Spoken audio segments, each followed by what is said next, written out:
আসসালামু আলাইকুম ভিউয়ার্স। আজকে খুবই মজাদার একটি রেসিপি নিয়ে চলে এসেছি। তো আজকে তৈরি করে দেখাবো চিকেন পাকোড়া। তো এই পাকোড়াটি খেতে কিন্তু অসম্ভব মজাদার হয়ে থাকে। তো চলুন দেখে নিই কীভাবে খুব সহজে এই পাকোড়াটি তৈরি করে নেওয়া যায়। তো এই জন্য এখানে আমি 1 কাপ পরিমাণ হাড় ছাড়া মুরগির মাংস পাতলা টুকরা করে কেটে নিয়েছি এবং মাংসটা পরিষ্কার করে ধুয়ে নিয়েছি। তো এখন এই মাংসতে আমি মশলা অ্যাড করব। তো এই জন্য এখানে প্রথমে দিয়ে দিলাম 1.5 টেবিল চামচ পরিমাণ পেঁয়াজ কুচি, 3টা কাঁচামরিচ কুচি, 1 চা চামচ হলুদের গুঁড়া, 1 চা চামচ লাল মরিচের গুঁড়া, ঝালটা আপনারা পছন্দ মতো দেবেন। আদা রসুন 2টা মিলে আছে 1 চা চামচ, জিরা এবং ধনিয়া 2টা মিলে 1 চা চামচ, হাফ চা চামচ গরম মশলা বাটা, আপনারা চাইলে এখানে গুঁড়াটাও দিতে পারেন। আর দিচ্ছি স্বাদ মতো কিছুটা লবণ।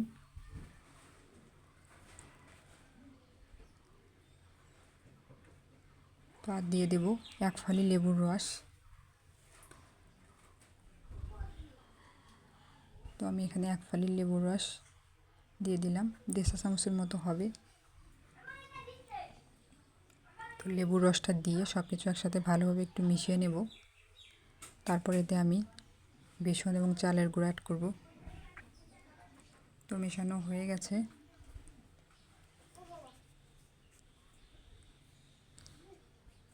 তো এতে অল্প অল্প করে চালের গুঁড়ার বেসন অ্যাড করব।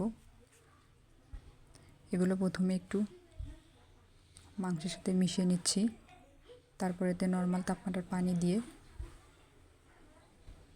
এটাকে মেখে নেব।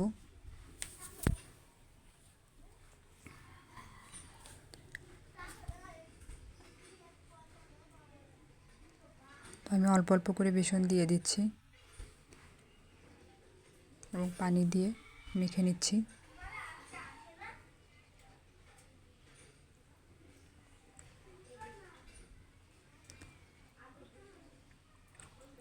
তো আমি মেখে দেখাচ্ছি কেমন হয়েছে।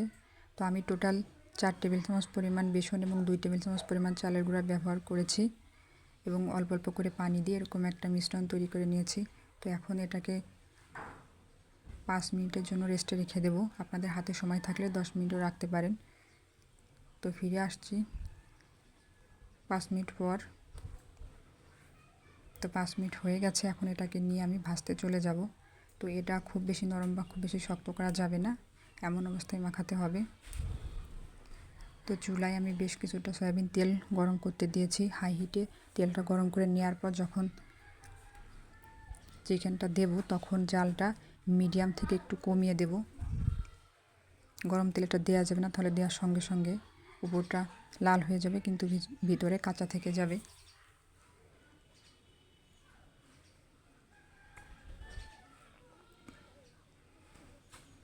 তো এটাকে কিছুটা সময় নিয়ে লালচে করে ভেজে নেব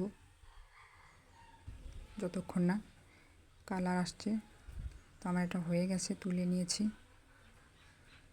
একটা টিস্যুর উপরে নিয়ে নিলাম যাতে এক্সট্রা তেলটা ঝরে যায়। একই প্রসেসে আমি বাকি চিকেনগুলো ভেজে নিচ্ছি। এটা কিন্তু ধৈর্য সহকারে ভাজতে হবে আর জালটা অবশ্যই মিডিয়াম থেকে কমিয়ে রাখতে হবে। তো 3-4 মিনিট ধরে ধৈর্য সহকারে ভাজতে হবে, তাড়াহুড়া করা যাবে না। তো একই প্রসেসে সবগুলো চিকেন পাকোড়া আমি ভেজে নেব। আমি মোট 3 ব্যাচে এটা ভেজে নিয়েছি।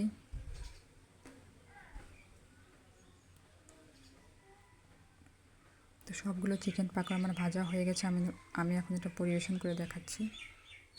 তো গ্যাস তৈরি হয়ে গেল খুব সহজে আমার মজাদার চিকেন পাকোড়া। তো ভিডিওটি ভালো লাগলে প্লিজ আমার চ্যানেলটি সাবস্ক্রাইব করবেন, না পাশে থাকা বেল বাটনটি ক্লিক করবেন যাতে পরবর্তী নোটিফিকেশন পেয়ে যান। তো আজ এ পর্যন্ত, দেখা হচ্ছে অন্য কোনো রেসিপি নিয়ে।